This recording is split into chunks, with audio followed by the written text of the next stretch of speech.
Good evening and welcome to the overnight edition of From Day One. Art Bell is waiting in the wings and will be with us in just a few seconds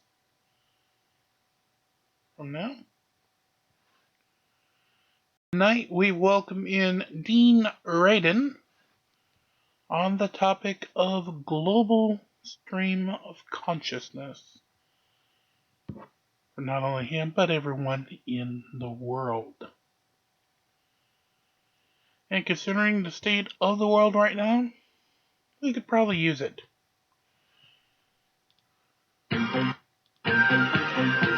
So, from the Great American Southwest and the 25 time zones that this show, as well as his show, covered, let's go out to midnight in the desert. From the high desert and the Great American Southwest, I bid you good evening, good morning, good afternoon, wherever you may be across the world's many time zones, every single one of them covered by this program. Midnight in the Desert. I'm Art Bell. Welcome. I have two rules for the show. As you know, no bad language and only one call per show. And by the way, I would like to thank all the listeners last week who said, "Hey, Art, did you know there's no audio on hold?" No, I didn't. I do now, and it's fixed. Now, actually, we've got two things set up now that are pretty cool. And that is, when you call to be on the air with a guest or by yourself, whatever the case may be, the phone will answer itself. The age of robotics, huh? The phone will actually answer itself and you will hear the show. Now, the fact that it answers itself is cool, I guess. And then you will hear the show and you will then know I should turn down my device because I'm going to be on the air very soon. So don't worry about it. Turn down your device because you'll be able to hear everything going on the phone. So a major advance, thanks to the input of many of you callers last week.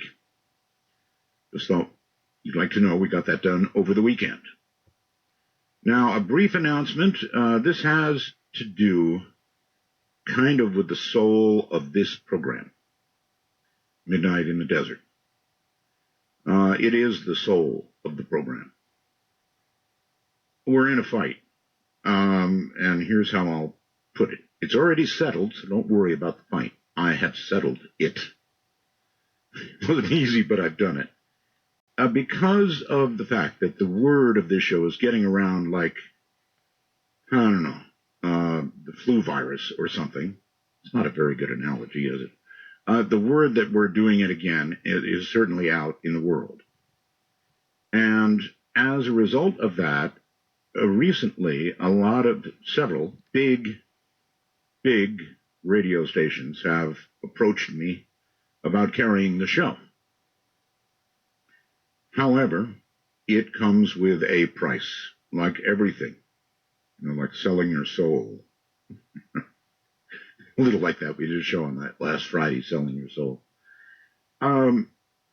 The price is that they are commercial broadcast stations, and I understand they have the need to run commercials. So I came to a point where I had to make a choice. I had several large stations ready to jump in if I would only increase the number of commercials. And so I searched my soul and the soul of the show. And, I did this once. Obviously, we could right now build another giant commercial network. I'm not going to do it. I'm not going to do it, folks. So I told them, I cringed really hard because some of these are pretty big cities. But I told them no. I'm not going to increase the number of commercials per hour. We only have 6, and that's where it's going to stay. So I stopped it. And I think it really does go right to the soul of the show. You'll notice our 5-minute newscast doesn't have to do with the world news very much. It has to do with the paranormal. It has to do with science. It has to do with a lot of the things that we talk about here. That was part of my vision. My other vision was not to commercialize the hell out of it to the point where, well, it's just not what I envisioned. This is what I envisioned. And so this is what we're going to stay with, even if the price is to tell these guys sorry, which I did. Hard for an old commercial radio guy like me, really hard. But that's what we're going to do. Now, there are visionaries out there like KXL in Portland that carries this, and they will reap one large, giant benefit from it. And that will be ratings that will be through the roof, because we don't clutter up the show with weird commercials, various services that I won't go into, and so forth. So the soul of the show is going to remain what it is. Anyway, I thought you'd want to know. I made that decision and turned down quite a number. In the old days, I never would have done this, but there you go, folks. All right, world news. What's going on? Well, it's good and bad. The good is that the two Koreas got together and decided not to go to war. Actually, I think the North blinked. That little idiot up there gave us a deadline, and they began moving forces around, and so we began moving forces around, as did the South Koreans, and the South Koreans have had it. They're not going to put up with any more CRAP from the North, and they're going to fight back hard, and now the North knows it. So there were 2 days of, long talks, and the bottom line was North Korea apologized for the landmines they put in. South Korea took down the blaring speakers, and now there won't be a war. The big news, bad news, is the stock market. Holy moly. We'll talk more about this tomorrow night. I'm going to have a 1-hour guest tomorrow night. But U.S. stocks slid again on Monday. That's putting it mildly, down 1,000 points at the beginning. I think they ended up about 588 points down. I am watching China right now in real time. You see what China's doing, not good. Shanghai is down 4.33% right now. Thank you, iPhone. 4.33% right now. That's another serious fall. It will go round the world. By the time I'm off the air, Europe will begin their fall, and then probably Wall Street will follow. We shall see. Coming up in a moment, Dr. Dean Rayden, who is the chief scientist at the Institute of Noetic Sciences. His latest book, Supernormal, cool name, published by Random House in July 2013, discusses ancient legends from a scientific perspective about supernormal powers developed through the practice of yoga. To do this, Dr. Rayden discusses what yoga is really about. It's not what we see today in most health clubs around the world. He also describes what the traditional superpowers are. Do you want superpowers? And considers if they are merely superstitions or something more. He focuses on scientific experiments when investigating these abilities. And this is going to be fascinating stuff. The whole thing has immense implications for our understanding of human potential, for science and society. The foreword, by the way, of Supernormal is written by Deepak Chopra. So this is a very, very, very interesting guy we've got coming on. As you may recall, he was very involved with Princeton, and still is, and the consciousness experiment that I so dearly love. So coming up in a moment, Dr. Dean Rayden, and we will talk of many things. It is a good night. Stay right where you are, because this is going to be a good midnight in the desert. I'm Art Bell. They turn black, sky ripped apart, waiting for years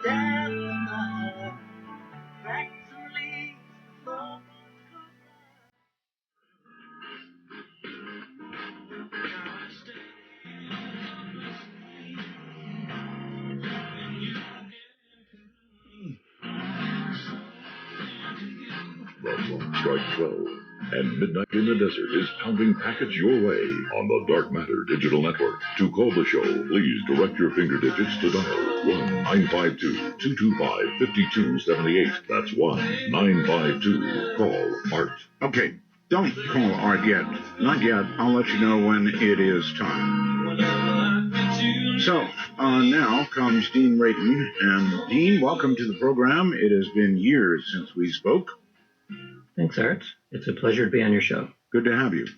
Reading just real quickly from something up on the Consciousness Project site, it says, our purpose is to examine subtle correlations that may reflect the presence and activity of consciousness in the world. We predict structure in what should be random data associated with major global events. When millions of us share intentions and emotions, the GCP or EGG network data show meaningful departures from expectation. The experimental bottom line has 1 billion to 1 odds against chance. That is a powerful finding based in solid science. And that paragraph seems to me itself very, very powerful. Do you still agree with that notion? Sure. Yeah, the difference now is that the overall effect is actually about 3 trillion to 1. Oh, my God. Really? And it keeps getting a stronger effect the longer the experiment goes. All right. Well, a lot of people don't know what it is. It is an experiment at Princeton, which is trying to figure out if consciousness, human consciousness, has an effect or even predicts something that will happen to human beings globally or in a very wide area. Is that describing it fairly? Yeah, pretty much. You mentioned the term egg. Yes. And I should mention here that the idea of this was to imagine that we could put the equivalent of an EEG, an electroencephalogram, which has lots of little electrodes that you stick on your head, but instead we'd use the head of Gaia, the head of the globe. Right. And so I came up with this term electrogaiagram, or EGG, and that's why it's called egg. Okay. And these eggs are, I believe, in the form of computers scattered around the world, all reporting back to Mama at Princeton. And basically these computers, if I remember correctly, are outputting random numbers. There's a random number generator. And what Mama is looking for is when a lot of these eggs suddenly agree and become not random anymore, but take on some coherence. That has meaning. It means something's about to happen, something is happening, or something like that, right? Right. So the metaphor here is a tsunami detector. To detect if there's a giant unexpected wave that spans the whole ocean, what you do is you put buoys and you scatter them, maybe thousands of buoys all around the ocean. And if you imagine that each buoy has the equivalent of a little bell on it. Right. And so all of these bells are tinkling randomly most of the time because they're only affected by local forces, the movement of the waves. But every so often, all of the bells start tinkling at the same time in the same way. So rather than getting this background tinkling, you get the equivalent of a rising chord, say. So there's a change that you can hear. So rather than using buoys in an ocean of water, we're using similar devices that are designed to produce basically random tinkling sounds, although it's an electronic circuit, in an ocean of consciousness. So all right, here's a metaphor. Here's a scientific question for you. What leads you to believe that what you're actually measuring, and I know you've had some astounding measurements. The one before 9/11 was gigantic. And we'll talk about before part. But how do you know you're actually measuring consciousness? Well, we don't know how to measure consciousness directly. So all we can do is infer that there are moments in human history where millions, perhaps billions of people are all paying attention to the same thing at the same time. Right. And so this is unusual. This is actually unprecedented in history, where we have the technology now where everyone's holding a smartphone and can participate pretty much in real time to large-scale events as they unfold. Mm-hmm.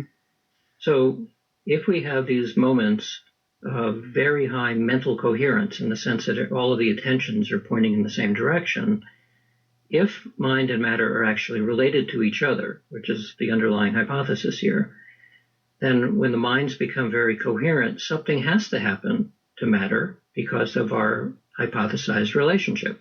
Namely, if mind and matter are more or less two sides of the same coin, then if one side of that coin becomes very coherent, then the other side has to correspond. And so we use random number generators because it's very easy to detect moments of order spontaneously arising, not just in one or two random generators, but all of them around the world. So that's what we look for.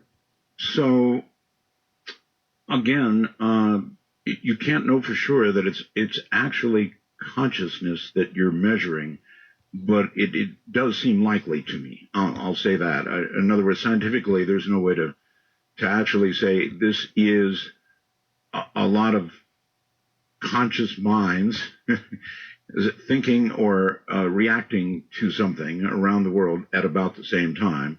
Right. But the idea of indirect measurement is very common in science. In fact, almost every measurement we make is indirect.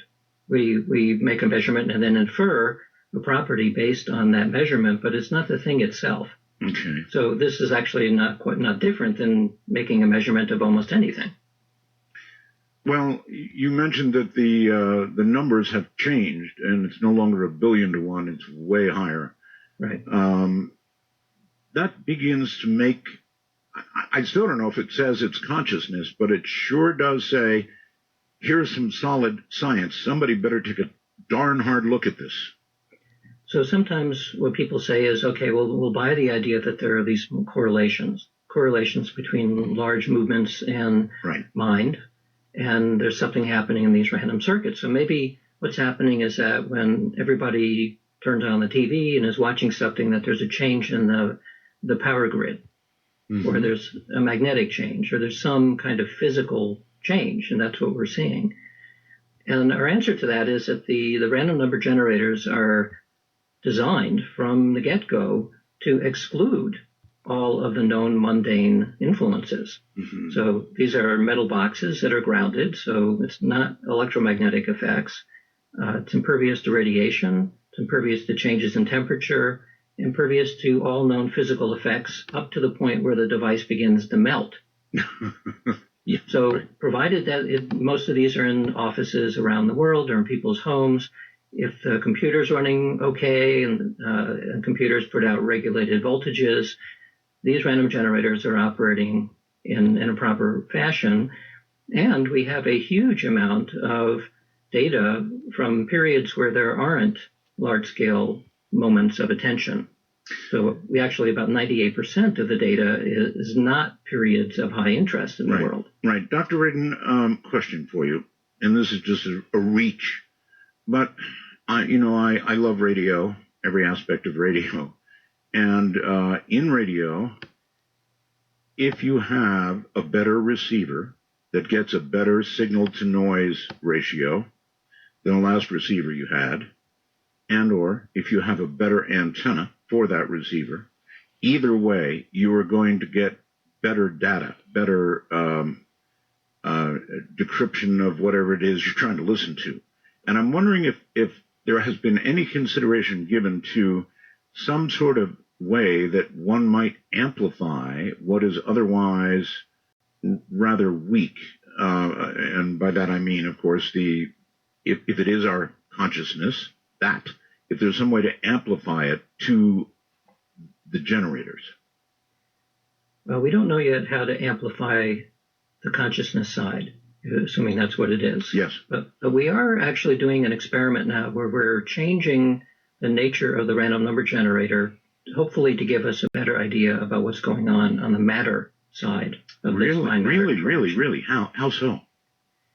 So This is about 5 years ago. We were thinking of, at that time, the odds against chance for the Global Consciousness Project was around 1 billion to 1. And so we simply said, okay, let's just assume this is a real effect. Sure. Well, what's happening to the random number generators that cause them to behave non-randomly? And so what you need to do then is, again, on an engineering metaphor, you want to reverse engineer the random generator and kind of look down into the depths to find, well, why did these bits go this way versus that way? Right. So what we came up with is, first of all, you cannot go into a commercial random number generator and figure out what's going on because the device doesn't have a tap at the actual source of the randomness. Right. So we created new random number generators. We call them, for want of a better term, a quantum noise generator, because the source of randomness is actually quantum effects. It's electron tunneling.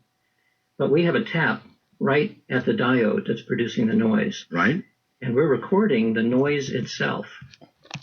Wow. And of course, we couldn't do this when we started this project back in 1998 because it produces a huge amount of data.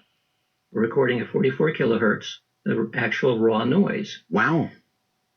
And we'd also decided that it would be nice to put these devices all around the world, but we're pumping out so much data that it would be difficult to actually support it by the internet. So we said we need to go to an event where there's tens of thousands of people pretty isolated from the rest of the world, where there at least one moment of 20 or 30 minutes where everybody is all engaged in the same thing. And it became obvious to us what that was going to be. It was the Burning Man Festival. The Burning Man. Yeah. Right here in Nevada, yes. In the middle of the desert, very isolated from the rest of the world, but between 60 and 70,000 people who, during two events in particular, the burning of the man and the burning of the temple, you have huge amount of attention being paid on those two events, and each one lasts about a half an hour. Can I ask a quick question, stupid Sure. question?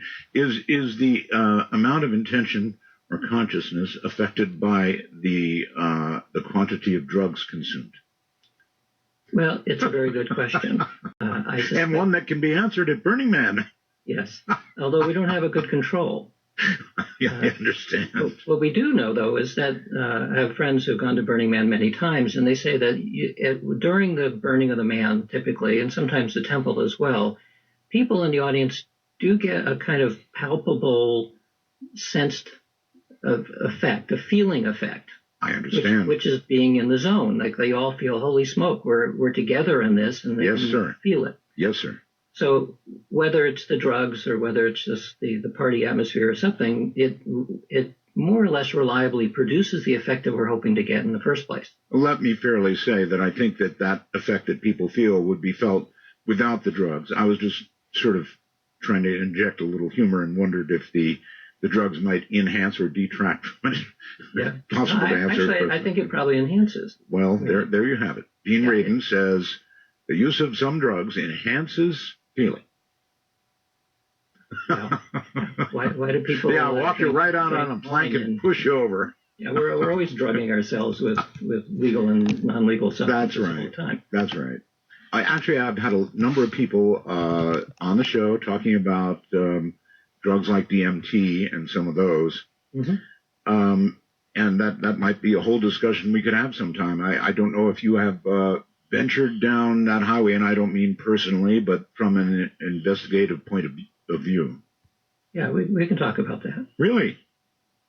Yeah, I don't have much to say on it because I'm the chair of our institutional review board, which is the ethics review on experiments. And even though there are some drugs now that you can get permission to use, I've talked with people who do these experiments and asked whether they thought that somebody, for example, under the influence of psilocybin, could actually participate in an experiment.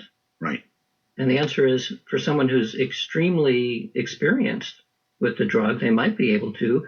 But in most cases, once the person is, shall we say, intoxicated, participating in an experiment is the last thing in the world that they're interested in. I'm not sure if intoxicated is the proper word. Are you?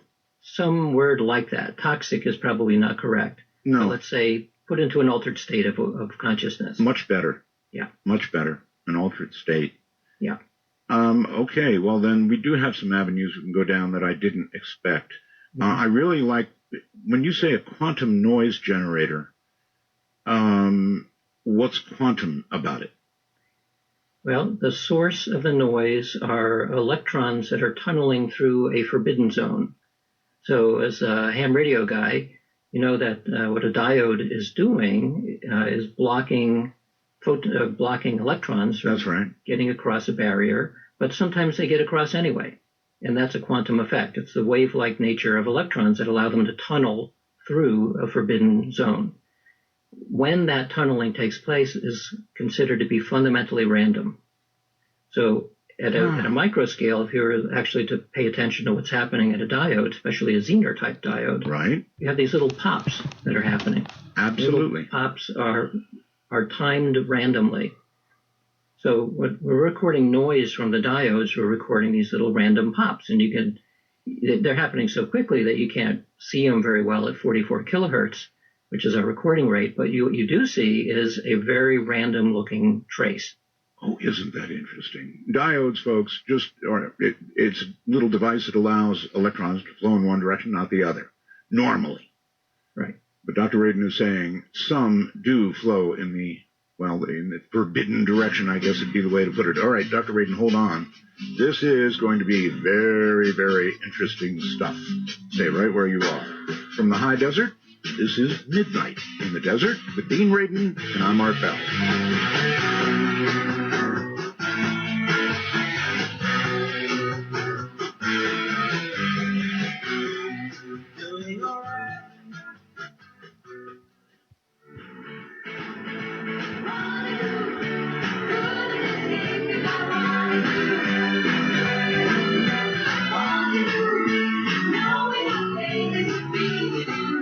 Midnight sweeps across America. You found an oasis for the mind. To call Midnight in the Desert, please dial 1-952-CALL ART. That's 1-952-225-5278. Dr. Dean Rayden is the chief scientist at the Institute of Noetic Sciences. He's got a brand new book called Supernormal. We're about to get there. We're going to talk about things supernormal in a few moments. Every time somebody on this show mentions the word quantum, I always want to give them the opportunity to explain to me and everybody else what they think they might know about quantum entanglement, if anything. Doctor? Well, it's always good to start with very simple questions like what is the nature of consciousness and what is quantum entanglement? Yes, especially late at night. I know, but that's the time to think about this kind of stuff. I mean, it may even be related to what the rest of what we're talking about in some way, who knows. But quantum entanglement is fascinating in almost every way a person can talk about it and imagine, but I know you can't explain it. Nobody can. Yet. Right. And I am guilty of using the word quantum in describing the way that our new random number generators work. The reason why quantum is interesting in this case is the major difference between classical and quantum mechanics is in classical mechanics or classical physics, it is assumed that objects are separate, right, and more importantly, that observation does not affect the thing being observed. Right. In quantum mechanics, that's no longer true. And you observe a quanta, an individual quantum particle, say, its behavior changes. And so that's interesting because it opens the possibility that there's a physical mechanism underlying the idea of measurement or observation. And that opens the door just a crack for consciousness to come into play. As I mentioned, there could well be a connection, and you just made it. Right. Possibly. Yeah, you're absolutely right. The mere power, or the effect of observation is astounding, and that could be wrapped right into consciousness and the whole thing that you've been investigating. So I personally think, Dr. Rayden, that the work you're doing and looking into all of this is perhaps one of the most interesting aspects of I don't want to, it's unfair to use the word paranormal connected to this, because it's not really paranormal. It's just an investigation into what is, and science will eventually make it parafact. Yeah, paranormal is just a placeholder word, meaning we don't understand yet what we're looking at. Hear, hear. So Right. it's true that most of the work that I'm doing now would probably fall into the category of physics. We're interested in looking at this major outstanding problem in physics called the quantum measurement problem, which is all about why does the quantum world, why does this tiny microscopic world that we're floating upon, essentially, why does it respond to observation? And I should add here that the founders of quantum mechanics, almost all of them, including all the way up into the 1950s, with people like John von Neumann, who literally wrote the mathematics of quantum mechanics, they all seriously discussed and took seriously the notion that there's something peculiar about consciousness that seemed to play a role in the physical world. Mm-hmm. Now, today, this is considered a minority opinion. Many physicists today wouldn't imagine that consciousness had anything to do with quantum mechanics. But on the other hand, not that many physicists today are paying attention to the philosophical underpinnings of quantum mechanics, or the foundations of quantum mechanics. That's right. And when you look at the various interpretations of quantum theory today, there's roughly a dozen or even more different interpretations. One of them is certainly that consciousness plays an important role. And there is no majority opinion in terms of what specialists in the foundations of quantum mechanics, what they think is actually trying to tell us about the nature of the physical world. So that's why one of the reasons why I'm doing physics-oriented studies is because one of the ways that you advance in physical theory is by doing experiments. I mean, that's the only way we know how to make a big advance. I'm with you there. I'm with you there. Let me take you back now to, I think, one night when we attempted to, on that other show, get a lot of people concentrating and move the Richter scale a little bit.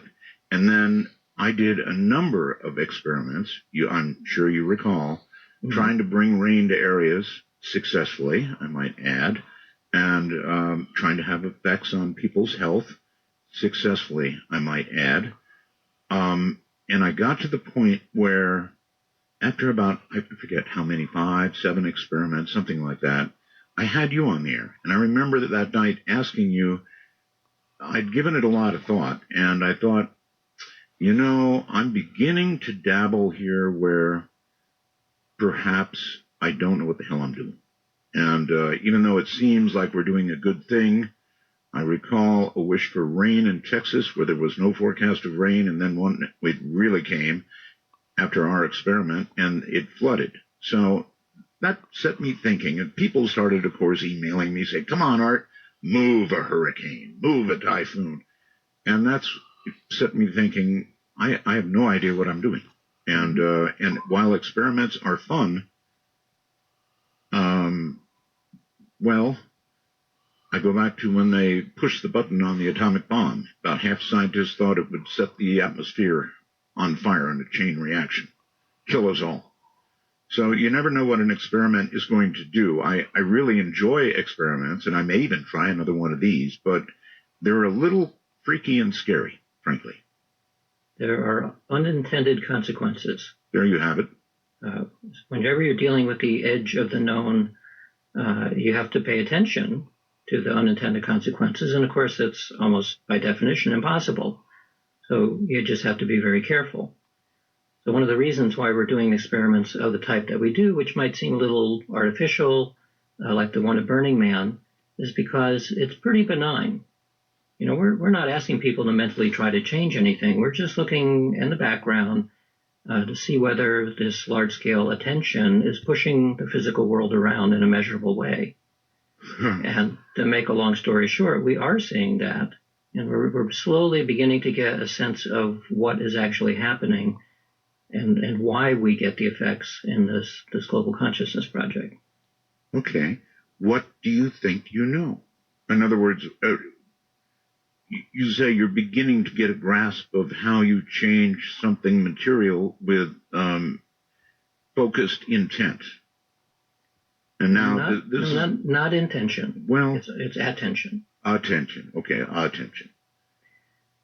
So what we're seeing here is actually probably more described as a metaphor than a theory at this point, but the metaphor of a tsunami detector actually is kind of driving the way that we're doing the analysis. Because as I mentioned, we're recording pure noise. Right. And if you do a Fourier transform on pure noise, you're able to see the underlying frequencies in the noise, and you're able to see the phase of the noise. Right. So we're thinking there's probably not too much going to go on in terms of the amplitude or of the frequencies, but there might be in the phase, because after all, when you get a lot of phases that are normally random and they suddenly start coming together, that's the difference between a light bulb and a laser. Very interesting, yes. It's the same amount of energy in both cases, but one is extremely coherent, and it produces like almost an entirely new kind of light. Wow. So we're looking at phase differences in the noise during these moments of attention. And that's where we're beginning to see some interesting things. Sorry for all the wows, but I mean, they're justified. This is new areas of your research that I'm just now hearing about, and that's how I react is, wow, that's really interesting. So phase changes. Right. And how do you quantify it? How do you measure it? For example, just describe what will be done at Burning Man. Well, what we're doing is last year we had 10 of these new type of random number generators on the playa. And the prediction was that we would see phase coherence between the generators. So we're looking at cross correlations among all of the generators. Right. So this year we're taking between 30 and 50 generators and scattering them all around the playa, the desert. And we're going to look at phase changes and among all of the generators at the same time during periods like the burning of the man or the burning of the temple, as compared to other times when people's attention scattered all over the place. So what we would predict then is that when all this attention, this mental attention becomes coherent, yes, it's as though the minds go into phase coherence. Well, we're going to look at that and see if the same thing happens in the matter. In this case, the matter is the random noise. Doctor, is there any difference geographically? In other words, Burning Man is a relatively tiny event from a geographic point of view. Mm-hmm. And you're going to have these generators close, very close in. So let's see, how am I going to phrase this? Would it matter if these detectors were in Moscow? Could they still measure Burning Man the same way? Or should I conclude that there is a geographic nearness effect? That's a very interesting question. Mm-hmm. It doesn't have a good answer yet at this point. Okay. However, my guess is that proximity matters mostly in a psychological sense and not in a physical sense. Uh-huh. Because, see, this is not just a physics experiment, and it's not just a psychology experiment. It's right smack in between. So we can't ignore that there's going to be a psychological component to it. And in this case, it's the psychology of us as the investigators, right? We're involved in it. We're entangled with our experiment. We're putting it out on the playa. We have a certain expectation. So that psychological aspect is wrapped into the study itself.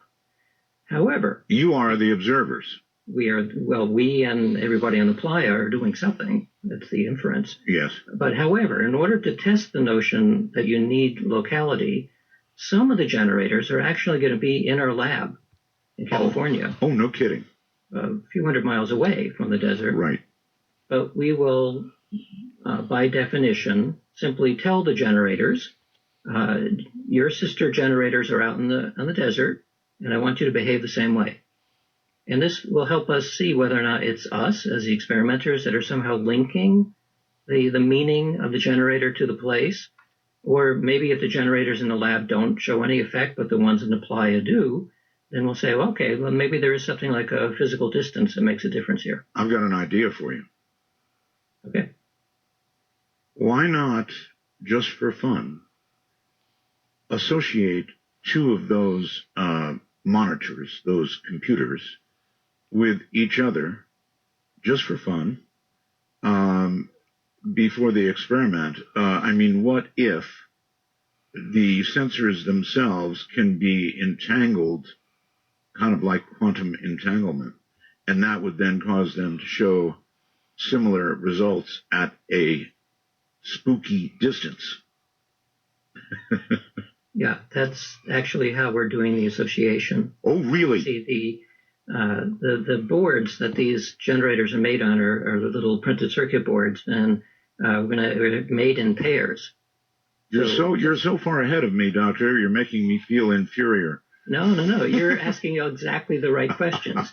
So these are, of course, things that we're thinking of in the process of doing the experiment. We make the pairs of generators. They're by definition linked. They're entangled from the get-go, and then they're separated, and some go here and some go there. I see. So we're going to look at that issue as well. Okay. None of this is what you actually came on the program to talk about. I just couldn't help myself. That's okay. It's fascinating. And, of course, your book is called Supernormal. And of all people, Deepak Chopra wrote the foreword. So this is extremely interesting. And let me just jump way ahead, and then we'll fill in. Is it possible that human beings can acquire supernormal powers? Well, yes, I think it is. However, a very, very important component of all this is natural talent.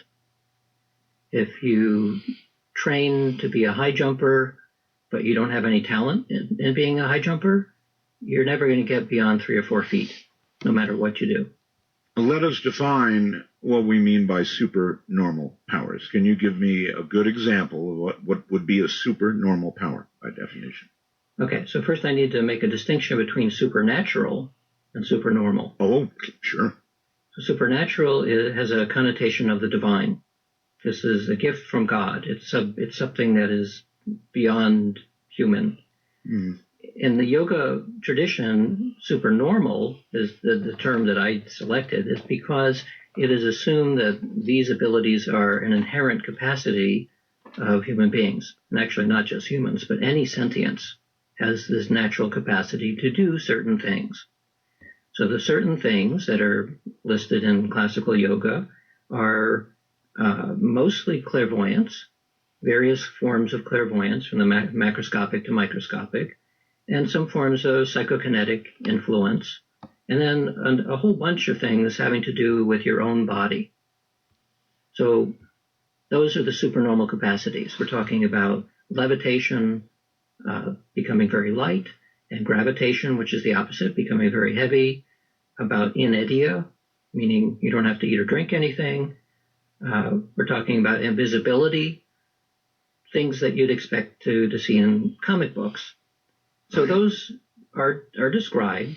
They're considered to be rare even among the adepts, extremely rare to find anybody in today's world who can do these things, or at least is willing to show it.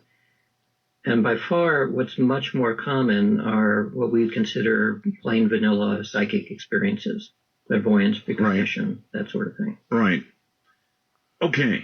Boy, that's a long list. I don't even know where to pick up. With this list that you just gave me, have you scientifically concluded that there really are people that can do this, these various things? I mean, levitation, I'm very interested in psychokinetic ability. Have you actually seen it demonstrated? At the macro scale, no. So we're talking about actual hovering of people, as in yogic flying? No. Even the best yogic flyers in the world can't hover. They hop, but they can't hover. And nobody can fly, as far as I can tell. In terms of macroscopic psychokinetic effects? Yes. No. I've seen things like spoons being bent in very bizarre ways that don't seem to be normal, including things like the bowl of a soup spoon bent in half. That would be very difficult to do if it wasn't a trick, and there are, of course, plenty of ways of tricking it. Well, that is my question. Has it always turned out to be a trick, or do you think there really are people that can actually do that?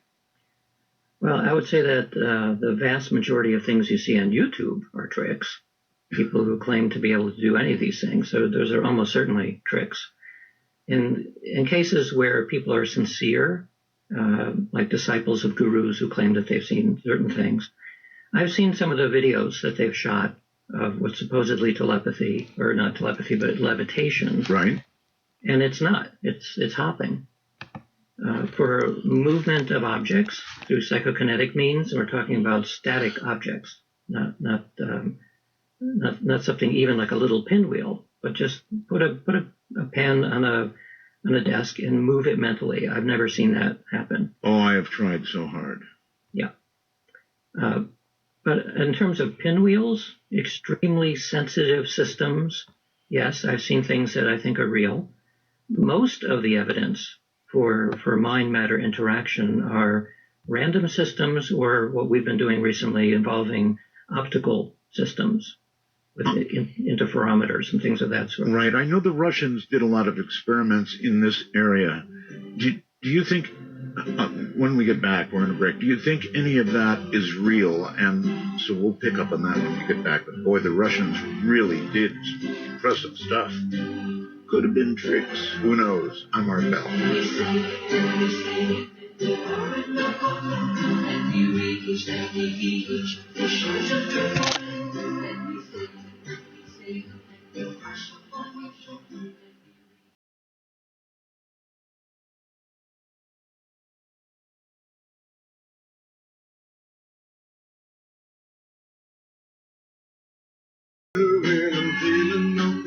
Coming to you at the speed of light in the darkness, this is Midnight in the Desert with Art Bell. Now, here's Art.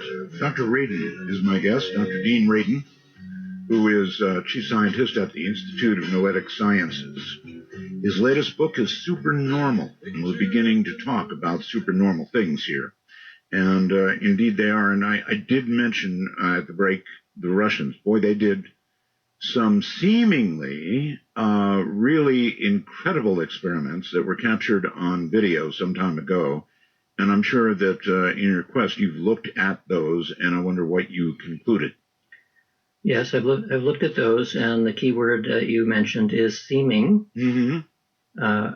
I would say that it's a very, very difficult to know based on the videos, even videos that haven't been made public, as to whether or not what we're seeing is real or perhaps disinformation. Are you privy to videos that are not public? Some, yes, and also from China. Really? So it's not that different than what you can see on YouTube. The only difference perhaps is that the source of it is known, whereas sometimes on YouTube you never know who's posting what. So there, both in Russia and China, there are supposedly some highly talented individuals who are able to do things that we generally don't see in the West. Doctor, are they ahead of us in this field? Are the Russians and the Chinese ahead of us? I don't think so. No. Good. That's nice to hear. Yeah, we're dealing with phenomena that have been around since the beginning of humanity. I'm reasonably sure that all major governments are tracking research in this area, because the moment somebody gets a breakthrough, that's a major threat. But I don't think that there's very much secret government research going on at the moment. Okay, actually, if a human, this is pure speculation, but I think it's good speculation, if I developed a superpower, and I could influence others or influence things, if I could set this pencil on end and knock it over with my mind, I'll tell you, Doctor, I don't think I'd tell a soul. I wouldn't tell anybody because, number one, people like yourself, well, no, you're a good guy. Other people like yourself would get me and dissect me quickly, and or other human beings, once they found out I really could do what I claimed I could do, would hate my guts. And I might seem like a novelty at first, but if I could do things that other people couldn't do, they would hate me eventually. You are correct. It's a major threat. In many ways, it's a major threat, even if it had nothing to do with psychokinetic effects, just somebody being an extremely good telepath, for example. Right. Huge threat. So this actually brings us back to yoga. It does. One of the things that I wrote about in my book Supernormal is, well, why are these things talked about, these comic book style superpowers mentioned in yoga as kind of matter of fact, do these practices and you'll develop these effects. But it all comes with a proviso and a prohibition. There's actually says in some of the sutras, in the Yoga Sutras, which is like the classical book of yoga, that if you develop these abilities, you shall not demonstrate them to anyone, including honored teachers, for the very reason that you're saying. It's actually two reasons. One is that people are frightened. Even people who know about these things can be frightened if they have very strong abilities. Oh, yes. The second is that the moment you demonstrate it to somebody else, your ego will be inflated because you have a power and people will respond to it as a power. This is what gives rise to gurus who go a little bit nutty. It gives rise to Darth Vader falling to the dark side. Yes. It's extremely difficult to withstand the way that other people would respond to you if you actually demonstrated this. So that's why these big powers are, the student is told that you will encounter some of these, but do not demonstrate them. No, I think it would also give rise to strapping me to a wood post and putting lots of flammable stuff below me and burning me eventually. I mean, maybe not in the modern world, but, I'd be filled with lead. I'd one way or the other. I would not be tolerated. So even in the modern world, even that's right. Yep. Maybe not in the United States, we hope, but in other countries where there's still pretty high superstition, there is fear of witches, and people are killed. Oh, absolutely. Well, look, even in the United States, we think we're so advanced in some ways we are, but our human emotions are pretty much as they always were.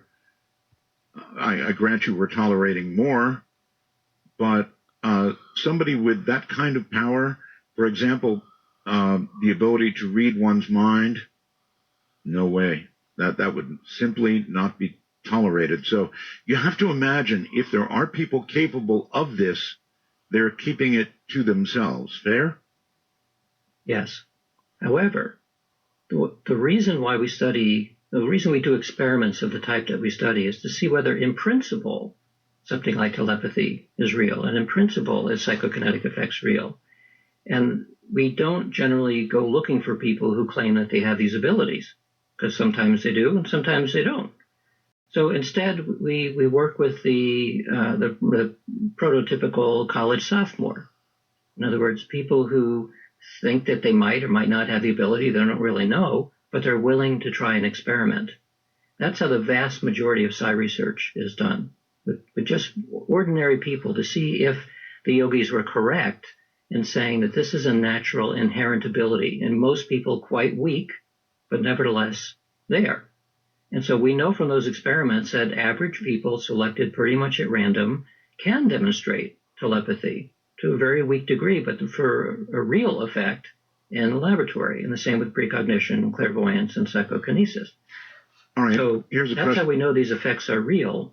But at the extreme levels, the Olympic levels, those people are very difficult to find. Mm-hmm. Okay, well, here's an off-the-wall question for you. It is thought generally that teenage girls in their formative years, at 13, 14 years old with the hormones just raging away, have powers that are abnormally higher than others.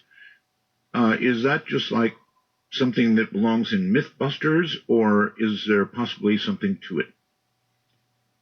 You're talking about psychic powers or psychic abilities? Yes. I would say probably not. No. Okay. Mythbusters. Yeah.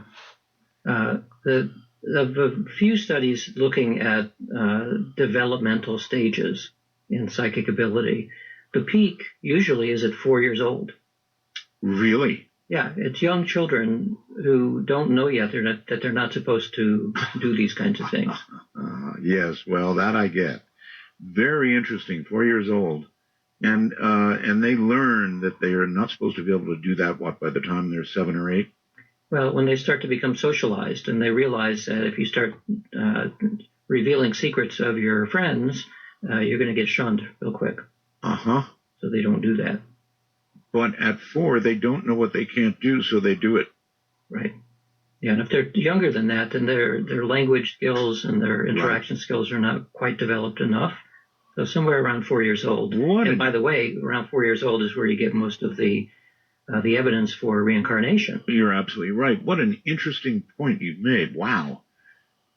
Most of the evidence for reincarnation, God knows I've heard so many, as you point out, about 4-year-olds who will say things like, oh, I did that. I was there a long time ago. Or they suddenly recall something just out of the blue that cannot be. There's a great deal of evidence for that. And you're right, just about that age, before they know they can't do it, and after they've got enough language skills to prove they can. Right. Wow. So fortunately, the abilities are not suppressed completely. And that's why we're able to take college sophomores and see effects. Now, if you start selecting people based on reports that they had, some people become adults and they never lose these abilities, even quite strong as adults. If you select those people out and you do the experiments with them, you get much stronger effects in these studies. So we're able to do a variety of partitioning the data according to personality and experience and so on, and you get pretty much what you would expect. The talent makes a difference. Okay, indeed. All right, let's talk for a moment about yoga. What we know of as yoga in the West, and I'm no expert, so you may need to define yoga for me, just period, the common what? And let's leave it there. You'll have to find out about his definition of yoga next time when we come on back here from day one. Till then, please like, share, and subscribe. Get us to the goal of 50,000 views, 1,000 subscribers. So Boxy sends those nice red packages, and Google will pay attention. Not going to mention the sponsors. We've done that enough. They're down below. Get them if you wish. And until next time, it's always a great it's a great world to release the Kraken. Like, share, and subscribe, and be kind to one another as we march along from day one. Have a great night, enjoy your night's rest, and we'll see you tomorrow.